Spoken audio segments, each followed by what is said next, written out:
What's up, guys? It is the last show of 2019. We are setting out the year in style, though. We have Zach Thomas from the Dynasty. Sorry, I forgot the name of his website. The Dynasty Draft Room. There we go. Thank you. Yeah. Dynasty Draft Room. I was trying to look it up real quick, and I couldn't find it. So hang tight, guys.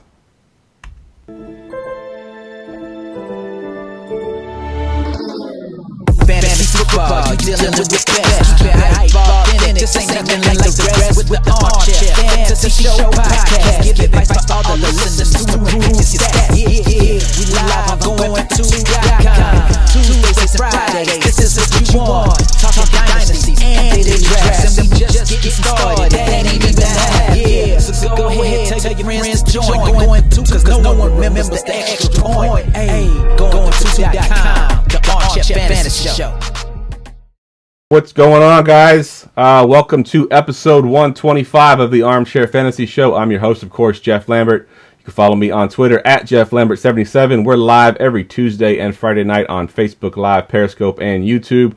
Syndicated on all major podcast networks and streaming in the Going for Two app for iOS and Android. I'm here, as always, with my co-host, Mr. Ryan Searfoss. Ryan, how you doing tonight, man? Fantastic. Just celebrating my 12 Ravens in the Pro Bowl, even though they're not going to be playing in it. It's true. My guys, I think we only had three. I think we had Kittle, we had Bosa, and I think Sherman, and that's it. I mean, for an 11-3 team to only have three, that's all we got. That was kind of crazy to me. But if you think about it, I mean, our skill players aren't all that, other than Kittle.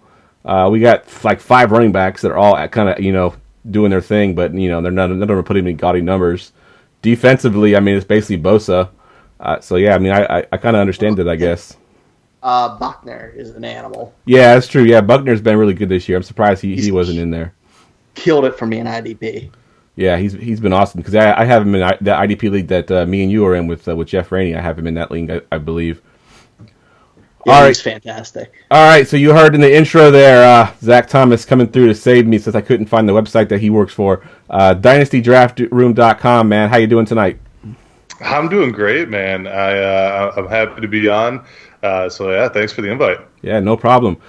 So go ahead and give our you've been on the show before, but go ahead and give the listeners a little bit about yourself and what you do at the Dynasty Draft Room.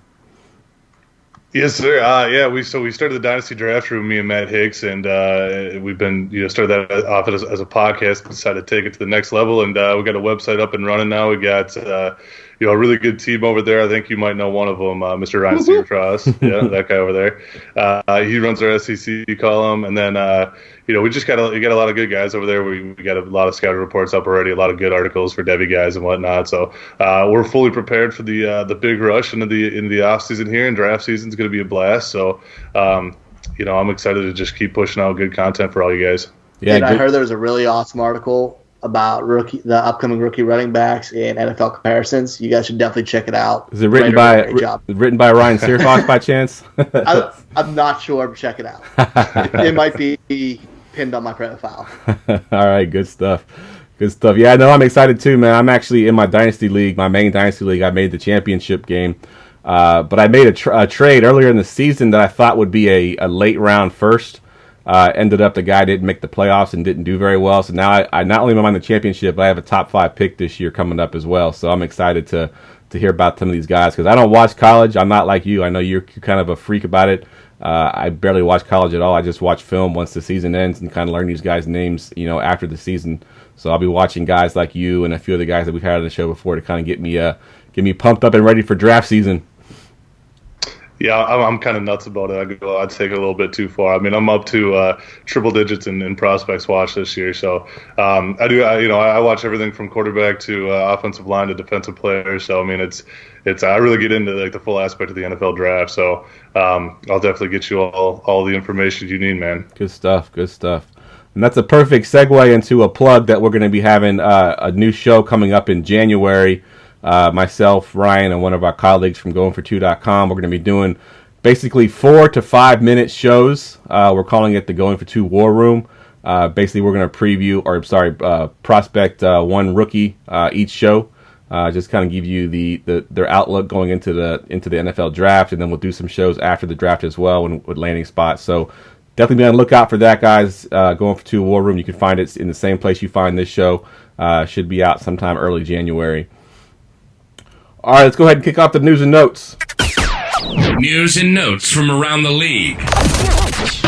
All right, and since this is championship week, we'll kind of look at some of these, not only for this week, but for going forward in dynasty leagues too, and what you think of some of these news and notes here. So the first one I got on here, AJ Green. Obviously he's not going to play the last 2 games. He's actually seeing another foot specialist. What's his dynasty value going forward, Ryan? Are you interested at all in buying low on AJ Green? It's plummeting, man. AJ Green is in the place right now. If I own him, I'm not selling him because you're going to get nothing for him. And if you don't own him, you're just happy about it. Yeah. I think he's a hold either way. If you could buy him for like a third, maybe, but I'm not going out of my way to get him. Yeah. It's to the point of no return. He's either going to be done, or maybe come back. We have no idea. It's a little bit too scary for me. Yeah, and we also have no idea where he's going to land, too. What was that, Zach? I'd be happy to sell him for a third, to be honest with you. We'll talk about this class a little bit later, but this class is deep, man. Actually, me, Matt, and Eric just did a 3-round rookie mock, and man, there's some good guys left in the third there, and there's going to be plenty of guys left in the third when these rookie drafts start to roll around. Nice. Think you trust more than AJ Green for a 1-year rental if he was healthy? Exactly, yeah. Fair. All right, good stuff. Staying with the wide receivers, of course, the news that Josh Gordon has been suspended for the 6th time. I know, Ryan, you were a big supporter of Josh Gordon all through last season. Yeah, okay. Talk about this a little bit. Are you interested in buying low on him at all, or is he just done? Just give up on him altogether? I'm not. I mean, I wasn't really there. I got him as one throw-in on a trade for cheap this year, and it didn't help me. He didn't really show out when he had the chances. Agreed. He's a shell of what we thought he was going to be. And too many suspensions, man. The risk doesn't meet the reward. Agreed. What about you, Zach? Any interest at all in Josh Gordon? No, man, it's over with, and it's really sad because I mean he's obviously got his issues and whatnot that got to get fixed, and he's got to get that figured out first and foremost. But gosh, I forget who it was that tweeted it out. So I'd love to shout him out because he's got some really good cut-ups of just Josh Gordon running some routes this year and doing what he does best. And there's still flashes of him still being him, but it's definitely a shell of his old self because he's not doing it consistently. But man, what could have been? That's all I can say. Yep, what could have been, exactly, because he was a monster that first year that he came out. All right, moving to the running backs here. Dalvin Cook and his shoulder injury. I'm hearing that he's probably going to play now, so it's probably a moot point. But are you worried about Dalvin Cook at all going into your championship game, Zach, if you have him on your roster? Yeah, I mean, just a little bit, just because it's just never know, man. I mean, he banged up his shoulder a couple weeks ago. I want to say it was the Denver game, I believe, where he hurt his shoulder, came out for a little bit, but then came back in and then injured that shoulder again. I'm a Vikings fan, so I'm tuned in pretty good here. It's about 90% chance that he's going to be playing, so he'll be more than likely in the lineup. But if you can, I'd grab Mike Boone just in case, man, because it sounds like Alexander Madison might miss some more time too. And even if he doesn't miss time, I mean, I think Boone's still going to be that guy that's going to be backing up Cook. So definitely someone just to stash there real quick, just to see if. Just to make sure if Dalvin does, miss some time and it re-aggravates that injury during, practice or something or whatever, if he's not 100%. Is there any talk from the Vikings that they might limit his snaps at all? No, I haven't heard much about that at all because, like I said, it sounds like 90% that he's going to be on the field and good to go. So if he's out there, I think he's going to be, full go if anything. Aren't they locked into the playoffs or no? I think. Yeah, because the Rams got eliminated, so I think that they're in no matter what. Then if you don't have a chance to buy, why play them? Yeah, why play them? Exactly. I agree. I think they might have a chance at the bye still because they can still catch Green Bay. I think there's a scenario. Yeah, Green Bay's got to lose out and we got to win out. So if we beat Green Bay this week on Monday night and then they lose to Detroit and we ended up beating the Bears, I think we'll have the 1 seed. Yeah, you have the 1 seed. Yep, exactly. Yeah. Yep, because I think Green Bay right now has the 1 seed. So yeah, that's definitely worth playing for, I guess. All right, let's go to the hot garbage that is the Browns right now. The word is that even Jarvis Landry now wants out of Cleveland. There was reports that he was talking to the Cardinals sideline saying, "Get me out of here, come get me." What are your thoughts on Landry, Ryan, if you own him in Dynasty right now? I mean, I'm not trying to buy him. I mean, Landry's still talented. He's still got the ball fed to him. And if he goes somewhere, it could be a better situation. If he stays, he's still a wide receiver too. There's no real negative about it. But this season might be a little scarier, but long term, who cares? Yeah.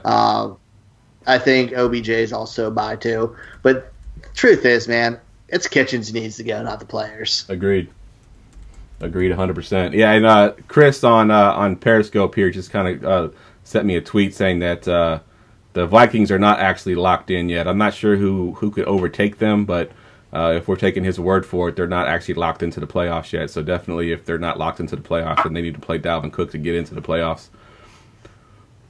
All right, so let's move on to another rookie that we got is going to get to start this week. Will Grier, who we thought would get to start when Cam went down originally. Kyle Allen came in and played pretty well originally, but then he's looked terrible these last few weeks. Zach, we'll go to you on this one since you're the rookie, you're the prospect guy. What were you thinking about Will Grier coming in, and what do you think about him this week? Yeah, I mean, a lot of inconsistencies in his game coming from West Virginia that I had a lot of concerns with. I mean, he was accurate. He had his moments where he could hit the guy over the middle of the field and whatnot, but he has a hard time driving the ball to the boundaries and whatnot.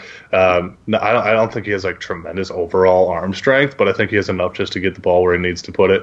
I'm excited for him though, man. I think I want to say he was my quarterback 3 in this class. I'm excited to see what he can do. This is definitely one of those, plays where it's really interesting to see what this rookie can do and what he's gonna be like out on the NFL stage here. So I'm excited. I mean, there's definitely some intrigue with this play here. So yeah, I'm excited to see what he does. Yeah, I think. Oh, go ahead, Ryan.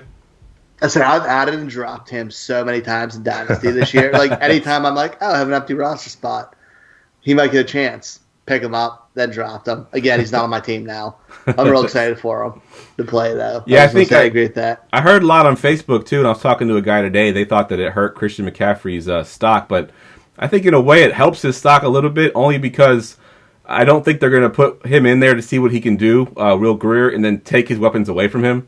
They're saying that they might limit Christian McCaffrey. It's the end of the season. They have nothing to play for. But I'm like, if they're going to see what this guy can do, going forward, they got to give him all the weapons that they possibly can. Put McCaffrey out there, let him play with Grier, and see what they have for next year. Because there's a chance that Cam Newton's not going to be there. Will Grier might be the quarterback next year, so they got to see what they have, and they can't see what they have if they limit him by taking McCaffrey out of the game. DJ Moore makes me a little more nervous than McCaffrey's everything proof, but DJ Moore scares me getting to the championship. Agreed. Yeah, good point. Because you got a rookie quarterback there making his first start. It's going to be a tough one there for sure. All right, we got 2 more notes here. Chris Godwin, hammy, doesn't look good. Probably not going to play. Of course, Mike Evans is already out. Scotty Miller is now put on the IR. I guess Perryman, is that how you play, Zach? Is that the guy that's in this offense you're going to play? I mean, if you have to, he's going to be the one, right? But I don't know, man. I'm going to try to avoid this if I can. I think we've all been burned enough by Perryman, especially if you're a Ravens fan too. So, I've never liked Perryman. Yeah, if I can avoid him, I am. There's definitely some question marks I got, going into the final weeks here, and I'm going to pick him up just to keep him away from the other guy, but I'm not going to start him. Yep. So another thing, Ryan, there's Evan Ingram also went on IR. Let's say you're an Ingram owner and you also maybe have O.J. Howard. Can you start O.J. Howard this week with basically no one left as a receiver out there? I mean, I wouldn't want to. He's been terrible this year too, and he's been better of late. On the wire, huh? He's been better of late. He was tight end 8, I think, this past weekend. Yeah, but he had like 8 points or something like that. Yeah. Would he have 12 yards and a touchdown? You don't got to do much as a tight end to do anything. Yeah, if you get 30 yards and a touchdown, you're tight end 1. So you might as well look at that or just look at the wire who has the best matchup. Like, if it's Dynasty, you're holding both, or maybe buying. But redraft, I'm not comfortable with anything. Go to the championship with those guys, tight end wise. Well, Howard, tight end wise. I got a good question from Chris again on Periscope. He wants to know Perryman or Will Fuller. Zach, who are you taking out of those two?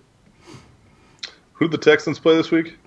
Texans have Shit, I have to look They it up. I think they have Tampa. Actually, I think they do play. They Tampa. play each other. Yep, I think you're right. They play each other. I'll take Will Fuller against that bad Tampa Bay secondary. Yeah. Yeah, you as well, Ryan. You going Will Fuller? Yeah. I like Will Fuller, and he always has that chance. And I feel much more comfortable on him having that chance to go for 35 points. Yep. Good call. I agree. I think I'm going Will Fuller as well. There, I think he has the better track record than Perryman does. All right, let's go ahead and we'll talk about the pick'ems really quick. I don't want to talk about it too much because I'm losing. Ryan's kicking my ass right now, 135 to 120. I basically have no shot to catch him. Just 2 weeks to go. I took some chances this past weekend. I picked like the Denver Broncos to upset the Chiefs. Of course, that didn't really pay off for me. Trying to make a comeback somehow, some way, but it's not looking too good for me. So Ryan will be getting my avatar for Twitter, and it'll be up there for a month. I haven't seen it yet. I'm a little nervous to what it looks like, but Well, I haven't created it yet. I need someone to help me with some Photoshop or something look real janky. all right.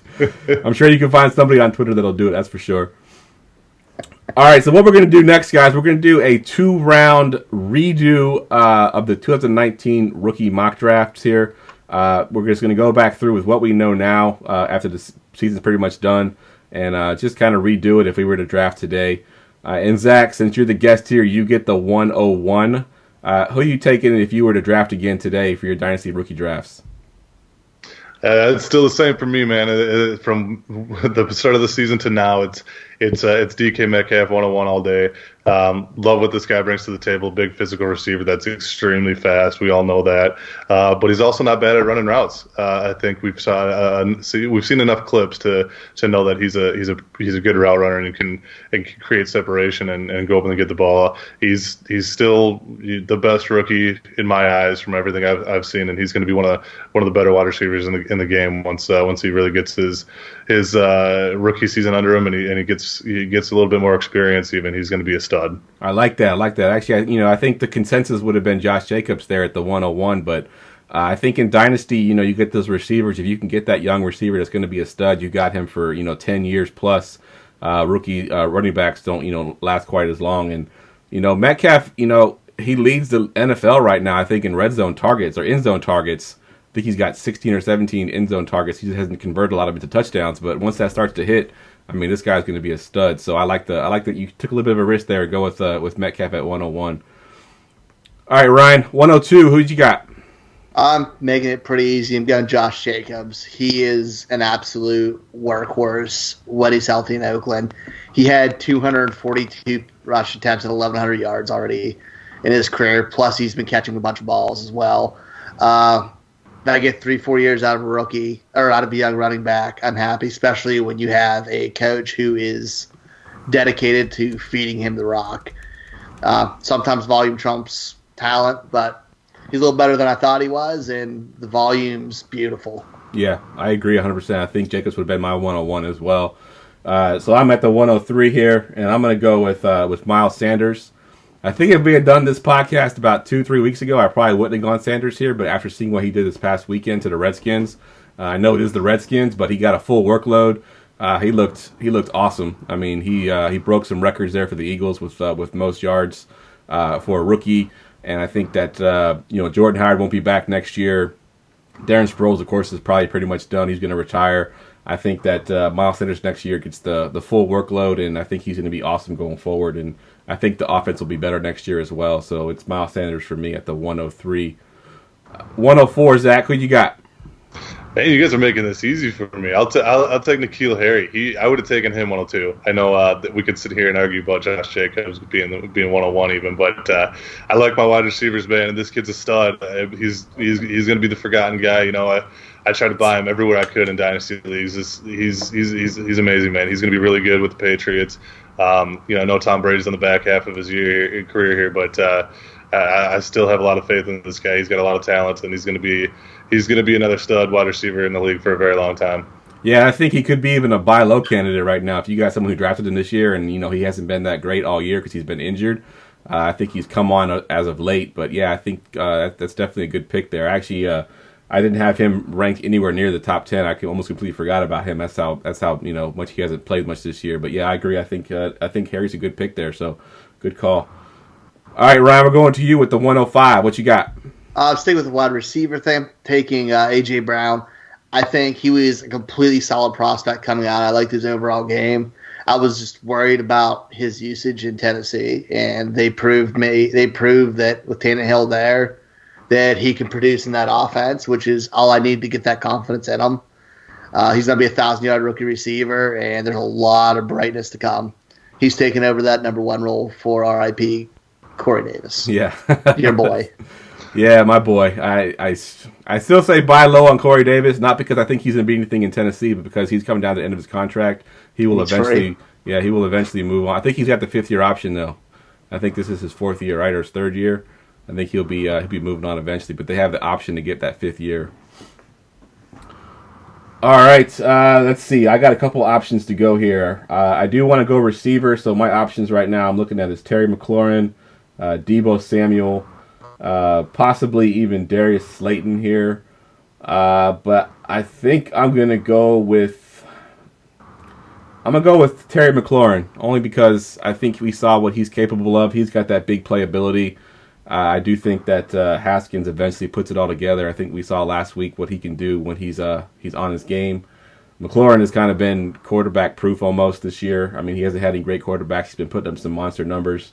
And I think that going forward, I think McLaurin is going to be the number one there for the Washington Redskins, and I think that he's going to be an awesome asset going forward. All right, Zach, back to you for the 107. All right, I will take my RB1 before the season, my now RB2 for this class. I'll take David Montgomery. There's just too much to like about this guy for me. I think he's got great balance and he's pretty elusive, and he's not afraid to run you over either. And he's got a wicked little spin move. He sees the hole as well. He's got pretty good vision. I like a lot of what I've seen out of him this year, even in the minimal amount of carries that he's received. I put a few clips out there every single time I watch a Bears game. Being a Vikings fan, I see the Bears quite a bit. I'll put a clip on Twitter and be like, why is he not running the ball more? It's just, I love what I see from him, man. And I can't wait till he gets like a full workload, because I think he's going to be a pretty good running back in the league. I think I would put him as a top 15 running back, at worst once he starts hitting his prime. Wow. I hope you're right, because I own him in my Dynasty League, and I've been kind of disappointed this year so far with him. So hopefully you're right on that one. It'll come around. All right, Ryan, you're at the 108. Who you got? So, I know it's going to sound like a homer pick, but it's not. I'm taking Hollywood Brown. The reason for it, he's only played 12 games this year. He's battled injury. He's been injured. He's coming off that Lynch Frank injury, so he didn't even come into the season healthy. We haven't seen him 100%. He's leading rookie receivers in touchdowns, or tied with for 7. He's only 9 receptions behind the rookie leader in receptions. And he's a guy, once he has a full off season, healthy, practicing, and that rapport he's already gaining with Lamar, it's going to be huge, man. He's their second leading receiver in only 12 games. He's a guy who's going to be their number one. He flashes everything. He made a beautiful toe tag grab last week. He's made highlight plays every time. He's somebody who fits with their offense, and they're dedicated to getting him the ball. Yeah, I like that. I kind of thought about him in my last pick as well. It's just the running nature of that team kind of scared me a little bit away from him. All right, the team with the pass touchdown leader. Yeah, but they're not all going to Hollywood Brown, unfortunately. All right, so I got a couple guys on the board I'm looking at here. I'm still looking at the guys like Deebo Samuel still on the board. Darius Slayton's on the board. But I'm going to go back to the running back pool here and take Mr. Devin Singletary. I think that offense is going to grow with him. They want to run the ball. I think he's definitely fit in there very well. He's taken over for Frank Gore and had a great season. He's one of the most efficient running backs right now. I think he's averaging 5.4 yards per carry. Even against a tough Pittsburgh defense last week, he still looked pretty good. So I'm going to take Devin Singletary there. All right, Zach, back to you. You got the 110. Yes, sir. I'll take the first tight end off the board. I'm going to go Noah Fant. I think we've seen enough of what we need to see from him. These last couple of weeks here, now that he's getting more worked into this offense here. He's got amazing hands. I mean, we all knew that when he was coming in. He's extremely athletic. That does a lot of things well in the passing game. And if you're doing things well in the passing game, you're going to score points in fantasy football. So, give me Noah Fant here. I love it. Yeah, Fant was come on pretty good there lately. All right, Ryan, you got the 111. You didn't take Debo, did you? My brain just like I did not. I've considered him, but I haven't taken him. No. Yeah, I'm taking Debo. He's showing up recently to be your guys' one of your top receivers.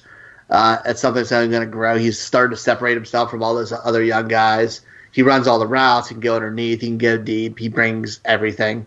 And I love seeing that out of a young guy. And I think he's going to grow into a huge role with that offense. Good stuff. I like it. All right, I'm going to wrap up this round here, and then we'll take a quick commercial break, and then we'll come back and do the second round. I'm going to end the round on a wide receiver that I really like. I actually drafted this guy in the third round of my dynasty draft, and he's been money for me ever since. Mr. Darius Slayton. He's got a great rapport with Daniel Jones. He's getting tons of targets now. He's kind of shown now, had a few multi-TD games this year, a couple monster games. He's super athletic. I think he grows in that offense when you got Evan Ingram, Saquon Barkley, Daniel Jones going forward. I think he's going to be the number one there eventually, and I think that he's going to be an awesome dynasty asset going forward. All right, guys, that wraps up the first round. Quick commercial break. We come back, we'll do the second round, and then we'll break down some of the 2020 class as well, so hold tight.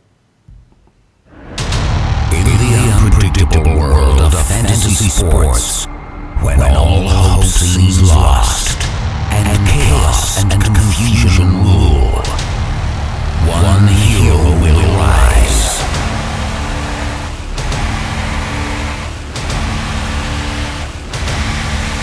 And change everything. Going for 2.com. Because no one remembers the extra point.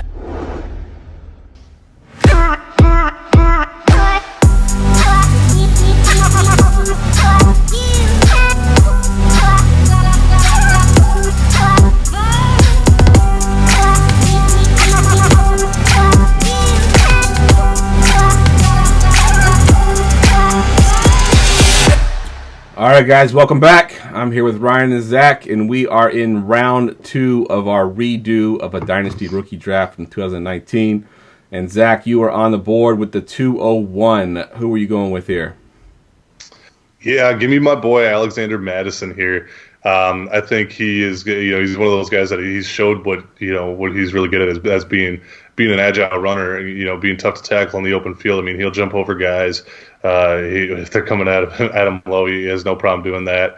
And we all know Dalvin Cook, he's been battling injuries his whole entire career from college to now. So definitely get him on my team and make sure I have the Vikings running back, because they like to run the ball, and they were pretty successful for the most part this year. So definitely like that pick at the top of the second round here. You think he gets enough volume with Dalvin Cook there to be viable in fantasy going forward?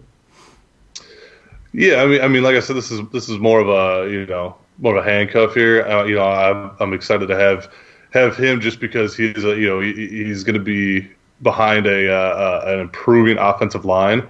Kirk Cousins is tossing the rock around really well to Stephon Diggs and Adam Thielen when he's healthy as well. Even Olabisi Johnson, who's a rookie here. So I think if something happens to Cook, he's definitely going to be the top option, getting the workhorse carries here. And even if the Vikings do get up big, we have seen him in the game quite often. So you're probably not excited to be plugging him in right now, but if something happens to Dalvin, you have this insurance policy right there. Yep, good call, because he's going to be a monster if he gets that opportunity for sure. We've already kind of seen it. All right, Ryan, 202, who you got? Starting the QBs, I'm going with Kyler Murray. He has top 10 potential at the position. He has 4,000 yards of offense already. He's at 500 rushing yards, which really stands out for any quarterback, because we've seen what a running quarterback can do. And he's in a system that's only going to get better the more it improves, the more they have their weapons getting used to it, and the more he grows as a quarterback. I think Kyler Murray has enough juice to become a fantasy monster. I may not love him as an actual QB, but fantasy-wise, I think he's going to be fantastic. Yeah, he said top 10 potential. He actually is, at least in my league, he's already top 10. He's QB 9 right now. So with that rushing yards, he's got himself in the top 10 this year currently. So definitely a great pick there. You can lock your quarterback down for years to come. All right, back to me at the 203. I'm looking at a couple different options here. I could go with another tight end off the board. There are some receivers I like. There's one guy that's probably been forgotten about a little bit because he did go on IR. I'm gonna go ahead and take him here at the 203. That's Preston Williams for Miami. He was a beast when he was playing. Unfortunately, he got hurt and wasn't able to finish the season. But I think he would have been on pace to break some records there for rookies in Miami if he would have stayed healthy. I think he went undrafted. Is that right, guys? Yeah. Yeah, he went undrafted. He had some off the field issues that kind of kept him from being drafted. But I mean, he was a beast. So I'm taking Preston Williams here at the 203. All right, Zach, 204. Who you got? Man, I'm going to go with another guy that's on IR right now. He's been on IR all season. It seems a little bit early to take him, but you know what? Just knowing, you got 20/20 hindsight right now of all these guys. So I'm going to take a guy that hasn't really showed us what he's capable of yet in the NFL, and I'm going to go Hakeem Butler. Wow. Like I said, it seems a little bit early to take him, but we all were really excited about what he could do, and the only reason why he's fallen so far down here is just because of how he's been on IR this entire year from the get-go here. So I'm going to take him here just to take a chance and see what he can do in the NFL, and if he comes back and he takes over in the outside role, with Christian Kirk maybe sliding inside or something, add him with Kyler Murray and his contested catch potential. I mean, it's the sky could be the limit for this kid, as long as he gets healthy and he gets right, because this Cliff Kingsbury offense is something to be really excited about. Yeah, see, I wouldn't even thought about him, honestly, because I did forget about him. You're right, but we were all high. I think I had a number 3 overall, or number 3 receiver on my list going into the season, and he kind of fell off there because of the injury and everything else. But yeah, that's a great call there. I totally forgot about him. All right, Ryan, you're up. You got the 205. Going McCole Hardman. That offense is high power. Obviously, we know it's a high-powered offense. Sammy Watkins probably is not going to make it as a roster cut. He is like, $3 million to cut him with how huge his contract is. It's not worth keeping him. It's going to open up that number 2 spot, and Hardman has so much potential and so much talent. Getting used to the NFL, he's another guy who we can see that second or third year breakout. And we've already seen the flashes. We just need it all to come together, and I'm willing to bet his upside.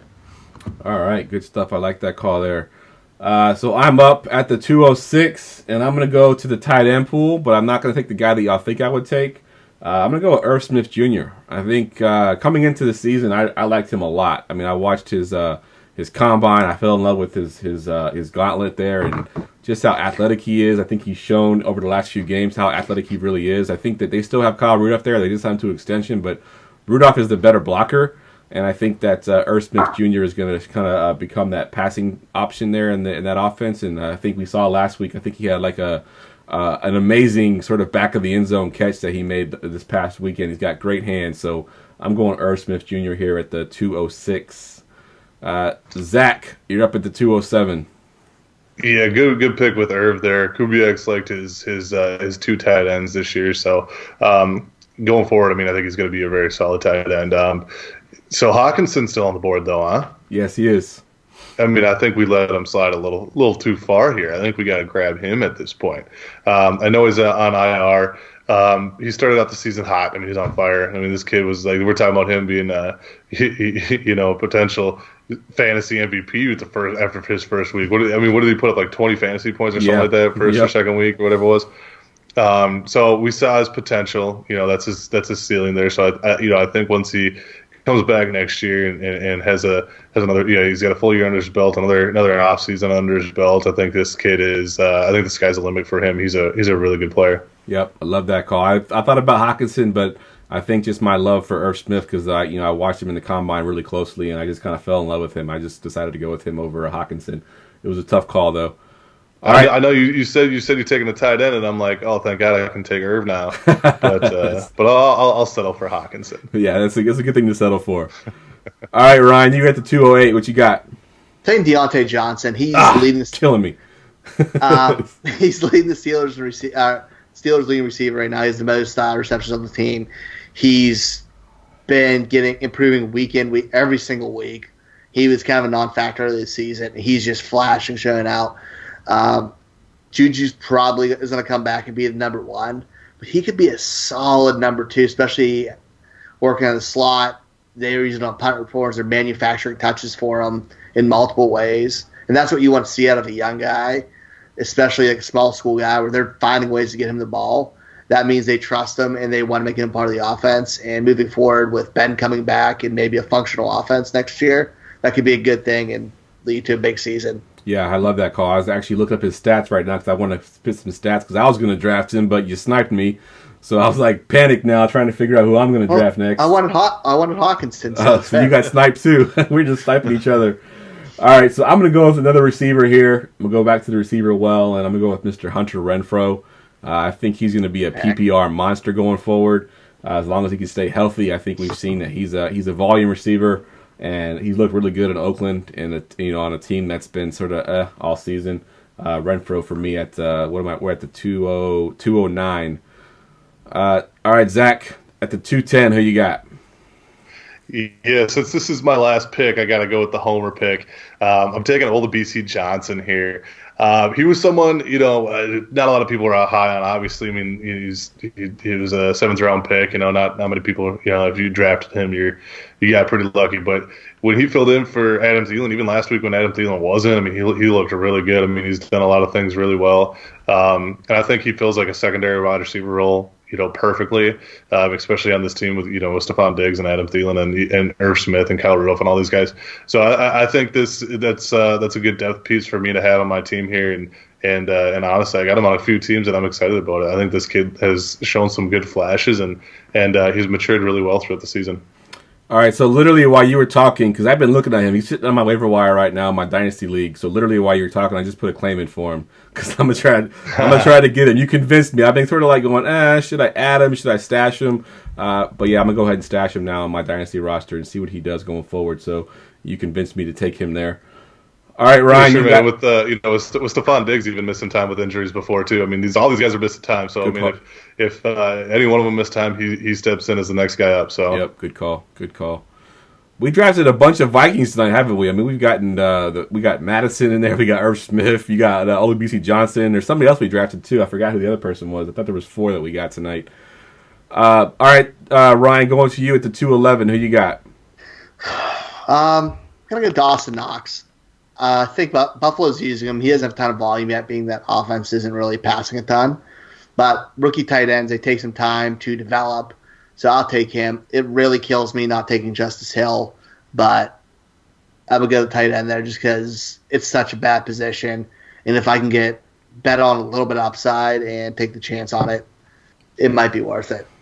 All right, and I'm going to round out the second round here with another quarterback. I'm going to go with Daniel Jones. I think that offense has got some great potential there when you got Evan Ingram, if he can just stay healthy. Saquon Barkley. I mentioned earlier Slayton. I think, Jones has shown that he's definitely an NFL quarterback, and as he grows with that offense, I think he's going to be a fantasy asset going forward, especially with his running ability as well. So I'll round out that round with Mr. Daniel Jones. All right, we're going to move on to the 2020 class, and Zach, we'll go to you since you're kind of the expert here. Give us some of your guys that you're looking at this year that you think are going to go sort of towards the top of the first round here. Who are some of the favorites right now that we may not already know the names of? Top of the first round. I mean, yeah, you guys probably heard a lot of these names, but you got guys like Jerry Jeudy from Alabama, the wide receiver, who he's a stud, man. I mean, he does so many things well. I talked about him a little bit on the Dynasty Draft Room podcast last night, actually. Just his change of direction ability, his agility in the open field. I mean, he's one of those guys. I mean, you've all seen OBJ do his thing in the open field and make guys miss and outrun people. That's kind of what Jerry Jeudy brings to the table. I mean, he's a stud. He's a lot of people's wide receiver 1. Ryan, I know you've watched a lot of them, being our SEC guy. So, you got him at wide receiver 1 too. Yeah, he's still just slightly above CeeDee Lamb. Sorry, Matt. But now I think he brings everything together. His route running is absurd. His run after the catch is crazy. There's been so much shine to those other guys in that offense, but he brings a skill set that's very NFL friendly and instant impact. I'm going to be doing a comparisons article. He reminded me a little bit of Ocho Cinco with how smooth he was and how he does everything kind of perfect. Nice. I like it. Yeah, for sure. I mean, so I gotta my big board here where I got over, I think it's around 200 guys that I've watched. No, that's it. Yeah, that's it. He's my number 2 guy in the out of all these NFL draft prospects right now. And the next guy I want to talk about is CeeDee Lamb, the wide receiver out of Oklahoma. He's actually my 4th overall guy, so he didn't grade too much worse than Judy. I mean, he's just right there neck and neck with them. He's not, I wouldn't call him fast, but he's a yak machine, man. Like, he gets yards after the catch. I mean, I don't know, every game I watched of him, I felt like he caught a screen and would take it 40 plus yards or house it. I mean, the kid does a lot of things well. He has these just crazy highlight reel catches. He's 6'2". I don't think he's 200 pounds. He plays like he's 215 though. Because plays real strong. Yeah, the dude can block too. I don't know if you guys remember last year the block he had on. Gosh, I forget who he was, but Kyler's rolling out and the defender looks like he's got a beat on Kyler and CD just steps in front of him and lays him out. I mean, he's a strong dude, and he's my wide receiver too. He's also my 102 as well. Nice. What about the running back side of things? What do you like on the running back side of things? Oh, man, there's a lot of running backs to like at the top of this draft here. I think wide receivers are deeper. I'm not going to lie to you. I know a lot of people are talking about next year's wide receiver class already, which is very good as well. But this year's wide receiver class, I think is pretty deep. It's not like, I wouldn't call it like overall elite, but there's a lot of deep guys. But when you look at these running back guys, it's deeper with elite talent, I think. You got DeAndre Swift out of Georgia, who does just about everything well, has just a dirty dead leg that'll just it'll juke you out of your pants just sitting on the couch.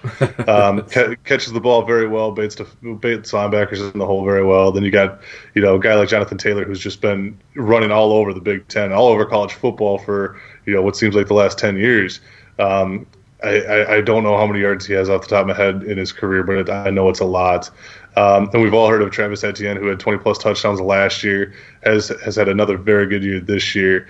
A guy who's 5'11" and just 200 pounds, but another guy that plays big. He plays. I feel like he's over 6 foot and 220 the way he plays, and he runs hard, man. J.K. Dobbins out of Ohio State probably has the most well-rounded game out of anyone in this class. In my opinion, probably the most elite vision as well. And then another guy who's a redshirt sophomore. I don't know if he's going to come out, but Oklahoma State's running back, Chuba Hubbard. Sounds like he may go back. I think he should come out just because of the workload he's starting to get here, and I don't know if his draft stock's going to be much higher. But he's another guy that we talk about. Henry Ruggs being one of the fastest guys in college football. If you talk about that, you got to add Chuba Hubbard into that. You also have to add Travis Etienne as well into that. So a lot of fast guys. Other guys that have risen pretty high. I think Clyde Edwards-Helaire out of LSU, who there's been.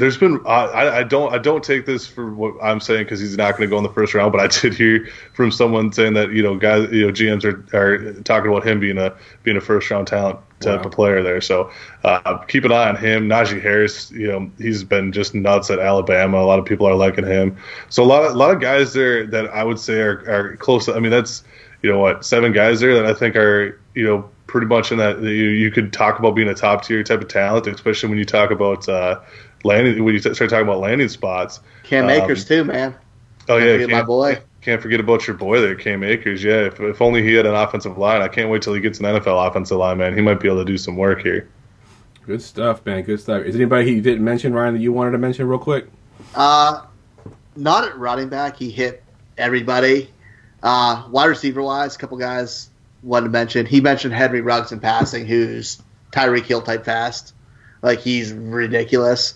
I love Jalen Reagor. He's another guy's burner. He's deep threat. He can run. His run after the catch is ridiculous. He plays much stronger than he is. And then Justin Jefferson for LSU literally catches everything. He's top tier, going to be a possession receiver, which doesn't sound exciting, but he could be a PPR monster. Nice, good stuff. Yeah. Let me get back to these wide receivers real quick because I got to talk about some more guys because I can't forget about 2 of my favorite receivers in this class. I think one of them is the same as mine. It might be, but we'll see here. Tylan Wallace, I'm going to start with here. He's my 3rd wide receiver off the board. How he graded out. He tore his ACL. He might go back to college. He's 6 foot 185. Reminds me of a lot of my guy Stephon Diggs. runs routes. He's probably one of the best route runners in this class. I got him right up there with Jerry Jeudy. Just a tremendous talent who I'm very excited to watch. It's really too bad he tore his ACL because he was having a one hell of a year. And then one more guy I just got to bring up, and I have a little bit of a draft crush on, is Isaiah Hodgins out of Oregon State. Not a lot of guys really know about him just yet, just because he's a Pac-12 guy. You know, not many people are staying up till 10, 11 o'clock at night watching Pac-12 at dark. You know, but good player, 6'3", 203. He plays big, plays strong, good contested catch guy. Double move king, man, release king. Like he does those little things very, very well, and it's tough to defend like guys like that, you know, at the college level as well as the NFL level. So I'm excited to see what he does. He's my wide receiver 6 right now. Nice. All right, I'm taking notes over here because, you know, I don't know any of these guys' names. You mentioned Jeudy and those guys. I do those guys, but when you got down to some of the other ones, I'm like, all right, I don't know these names. I thought you were going Brian Edwards with one of your guys there. I could have went with him. He's my 7, actually. That's another guy, big-bodied dude. You know, I like my big wide receivers. Yeah, he's 6'3", 215, and he just plays mean. Oh, yeah. Yeah, he's a good route runner, too, for a big dude. Yeah, I thought he was coming out last year. All right, let's dig. I thought he was, too. Let's dig deep here. I think I mentioned earlier that I drafted Slayton in my rookie draft this past season, and that's because we had a guy, Miguel Shapton, on, and he liked Slayton coming in, so I took a flyer on him, and it's paying off quite handsomely. Who is this year's like late round, maybe like a Preston Williams, maybe even an undrafted guy? Who do you got here that you might someone might be sleeping on? Oh man! All right, so here's someone that I'm going to try to find an undrafted guy in here because there's a lot of guys that I think are going to they're going to get draft level grades from me, and all these guys are going to be able to find teams. So someone's got to go undrafted. I mean, I got to find someone. I mean, Omar Bayless, who's been a stud, and he's been racking up yards like crazy at Arkansas State. Definitely a small school guy that might not get drafted, but I mean, he's just been putting up yards. So I don't see why I wouldn't get drafted. So, gosh, man, you really put me on the spot here. Sorry, man. I got one while you look. Yeah, all right, go for it. I'm gonna go with Marquez Stevenson from Houston. He's absolute big play threat. He's one of those deep speed guys who, in the right offense, could be huge impact and kind of surprise us. Maybe not as much as we've seen McLaurin this year or McCole Hardman, but slightly lower version of that level who could be a late round steal in the right offense. Nice. Sorry, Zach, I didn't mean to put you on the spot there, but is there anybody that you like that we haven't talked about yet? No, it's good, man. There's just too many people I like in this class. I mean, Antonio Gainey Golden from Liberties, I think, is going to be a solid player that goes a little bit later. Devin Duvernay, who I think is going to go early. Brandon Ayuk, who just did a mock draft of him going in the first round. I think it was Todd McShay. Wow. That's another guy that we got to start talking a little bit more about. So yeah, there's a lot of guys here that could get drafted early, and I think are going to have a lot of high draft stock. Nico Collins is one that comes to mind that probably ends up going a little bit later, just because people are talking about Donovan Peoples-Jones being better than him. I think Nico Collins is better. I think he ends up going probably a little later in the draft, but someone that I really like. If he lands at a good spot, I think he's gonna be a solid wide receiver in the NFL. Awesome, good stuff. All right. Is there anybody else you want to mention, Ryan, before we get to the forgotten player? No, he hit basically everybody right off the bat, and we'll be digging a little bit deep in the War Room. Yeah, definitely. I was just going to plug that one more time there. A War Room coming in January. Like I said, 4 to 5 minute episodes. You can watch them, pretty quickly. We're going to do as many guys as we can at once. We're going to knock them out and then release them slowly throughout the month of January and February as we get closer to the draft. Like I said, Ryan and Damien's going to both be on there doing those, so that's going to be a pretty cool thing coming up here pretty soon, so be on the lookout for that. All right, let's do the Forgotten Player. Get ready for GoingFor2.com's Forgotten Fantasy Player of the Week. All right, Zach, who you got for your Forgotten Fantasy Player? 2005 and 2006, Larry Johnson. Nice. Good stuff. I like that one. I mean, you look at his stats from that year, man. Gosh, 1,750 yards in 05, 06, 1,789, and after that, 559, 874, 581, 204, 377. Just a drop off. But then you look at those touchdowns in 05 and 06, 20 in 05 and 17 in 06. So just a beast that was carrying NFL teams.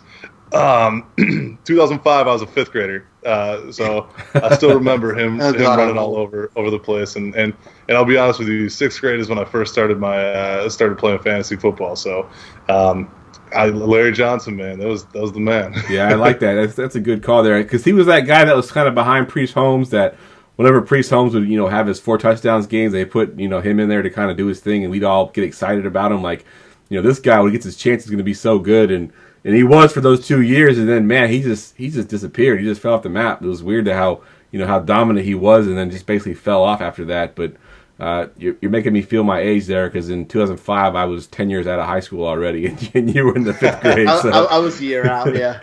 So yeah, I'm a baby, dude. Yes, you are. Hey, Larry Johnson's Twitter is one of the most insane ones on social media as well. Really? I'm going to have to follow him. I don't think I follow him right now. He's like off his rocker, not a fun way, but yeah. Okay. Is he kind of AB-ish? Because I follow AB now. I should subscribe to AB's. Dude, no, AB is top tier stuff. AB and OG are the top of the world when it comes to celebrity Twitters. Yep, exactly. At least OJ is a bit more enjoyable to have to follow on Twitter. Yeah, I love it. AB's almost like cringeworthy. You're like, dude, like what? Like, how do you not see this? Like, it's crazy. Hilarious. His house is still for sale down the street from me. If anybody's interested. Well, all the money you're getting from goingfor2.com, Ryan, you should go buy it. Yeah, dude, I'm gonna need a raise, man. I can't even afford it. I can't even afford his tree house. All right, man, that wraps it up. Zach, let's go to you real quick. Give me your Twitter handle, where we can find you at, and what you're working on. Yeah, you can find me at Twitter at NFL_Zach. Pretty simple there. Man, I'm working on a lot. Running that site over at thedynastydraftroom.com, and like I said, all my guys, including Ryan, are putting out fantastic work. We got each guy covering a conference over there. So I mean, they're all dedicated to their teams there and putting out fantastic work right now. I'm working on a bowl preview article. Actually, 2 of them. I'll have one out for the weekend and one out for the week after. We're going to be racking out just scouting reports left and right. We got a lot of big surprises that I don't want to tell anyone about just yet, because I mean, there's some big stuff coming. It is just a lot of behind the scenes work that we're doing, and I'm really excited for what's going on here. You can see I'm representing TDDR with the hat, the shirt. We got our own store over there, so head over to dynastydraftroom.com. All of it's over there. We got the podcast going up. We're going to be doing an NFL draft podcast with me and Matt Hicks, and then Matt Hicks and Eric Adams are doing the Dynasty podcast. So got 2 podcasts going on over there right now that are starting this week. So look forward to that, I look forward to covering this NFL draft and all these other drafts going forward as well, because I think we've got a good product going that I think a lot of our fans are enjoying so far, and I'm excited to keep putting out content as well. I will be heading to Vegas for the NFL draft as well, so if anyone's out there, hit me up. Your boy will be out there. Nice. I love it. We'll have to get you on after the draft there and get you some insight on some stuff there. So good stuff. All right, Ryan, where can we follow you at, and what are you working on right now? Find me, Ryan Searfoss, at Fantasy FB Connect. Find me at both your guys' website, Dynasty Draft Room, gofor2.com. Find me the Armchair Fantasy Show, and then find me at the Dynasty War Room coming out. All right. The Armchair Fantasy Show, or via, I don't know how we're considering it now, but find me on there as well. All right, good stuff, man. Good stuff. As always, guys, you can follow me on Twitter at JeffLambert77. You can find me here going forward probably every Friday starting in January. And be on the lookout for the Going for 2 War Room. That's a wrap.